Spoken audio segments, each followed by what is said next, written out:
A secret no longer. For several weeks in cement that the prayers and good luck symbols had done their work well, Sadako felt strong and steady as she ran longer and faster. But all that ended one crisp cold winter day in February. Sadako was running in the schoolyard. Suddenly everything seemed to whirl around her and she sank to the ground. On one of the teachers rushes over to help. I I guess I'm just tired, Sadako said in a weak voice. When she tried to stand up, her legs went wobbly and she fell down again. The teacher sent Mitsue home to the Mr. Sasaki. He left his barber shop and took Sadako to the Red Cross hospital. As they entered the building, Sadako felt a patch of fear. Part of this hospital was especially for those with the atom bomb sickness. In a few minutes, Sadako was in an examining room where a nurse x-rayed her chest and took some of her blood. Dr. Numata taped her back and asked a lot of questions. The other doctors came in to look Sadako. One of the shook his head and gently stroked her hair. By now, the rest of Sadako family was at the hospital. Her parents were in the doctor's office. Sadako could hear the murmur of their voice. Once her mother cried, leukemia, but impossible. At the sound of that figure, word Sadako put her hands over her ears. She didn't I want to hear anymore. Of course, she didn't have leukemia. Why the atom bombs hadn't even scratched her hair. Nurse Yusanaga took Sadako to one of hospital rooms and gave her a kind of cotton kimono to wear. Sadako had just climbed into bed when her family came in. Mr. Sasaki put his arms around Sadako. You must stay here for a little while, she said, trying to sound cheerful, but I'll come uh, every evening, and will visit you after school. Masahiro promised. Mitsue and Fiji nodded their eyes with an scared. Do really have the atom bombs? They said. Sadako asked her father. There was trouble look Mr. Sasaki's eyes, but he only said the doctor want to make me so this this all. He paused, then hidden they me keep here for few weeks. Few weeks to Sadako. It's her lucky years. She was miss graduation into junior high school.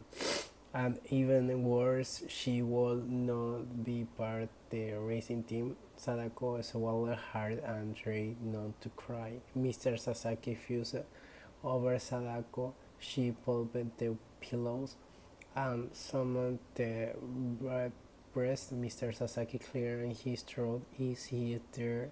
Anything you want? He asked Sadako should hear. Had all she really wanted was to come, but when a cold jump of the fear grew in her stomach, she had heard too many people who went into hospital never came out. Later nurse Yusanaga sent the other away so Sadako could rest. When she was alone, Sadako buried her face in the pillow and cried for a long time. She had never before felt so lonely and miserable. A secret no longer. For several weeks in cement that the prayers and good luck symbol had done their work while Sadako felt strong and healed as she ran longer faster. But all that ended on crisp cold winter day in February. Sadako was running into schoolyard, tumbling everything cemented wide around her hand and sank to the ground. On the teacher rushed over to help. I guess I'm just trying, Sadako said with voice. When she tried to stand up, her legs went wobble and she fell down again. The teacher sent Mitsue home to tell Mr. Sasaki had left her barbershop and took Sadako to the Red Cross hospital. As they entered building, Sadako felt a bunch of fear. Part of the hospital was especially for those with the atom bomb sickness. In a few minutes, Sadako was in the examining room where Nosher X rired her chest and took some of blood. Dr. Numata typed her back and asked a love question. Three other doctors came in to look at Sadako. One of them shook his head and gently stroked her hair. By now, the rest of the Sadako family was at the hospital. Her parents were in the doctor's office. Sadako could hear the murmur of their voices. Once her mother cried, leukemia, but that's impossible. At the sound of the finger word, Sadako put her hands over his hair. She didn't want to anymore, of course. She didn't have leukemia. Why the atom bombs had even scratched her. Nurse Yusanaga took Sadako to one of the hospital rooms and gave her a kind of cotton kimono to wear. Sadako had just climbed to bed where family came in. Mr. Sasaki put her arm around Sadako. You must stay here for a little while, she said, trying to sound cheerful, but I'll come every evening and will visit you after school, Masahiro promised. Mitsue and Fiji nodded, their eyes wide and scared. But I really have the atom bombs this game, Sadako asked the father.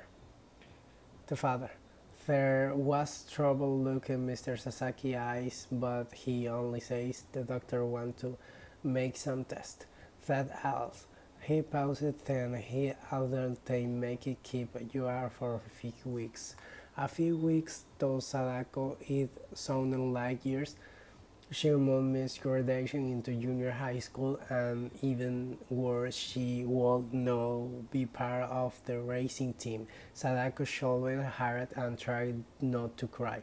Mr. Sasaki future over Sadako. She plumped the pillows and smoothed the bibster. Mr. Sasaki cleared his throat. Is there anything you want?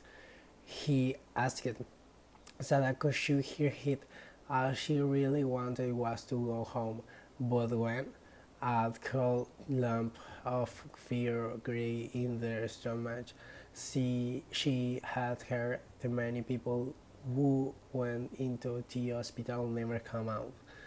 Later on, Yusanaga sent the other away so that Sadako could rest. When he was alone, Sadako buried her face in the pillow and cried for a long time. She has never before felt so lonely and miserable.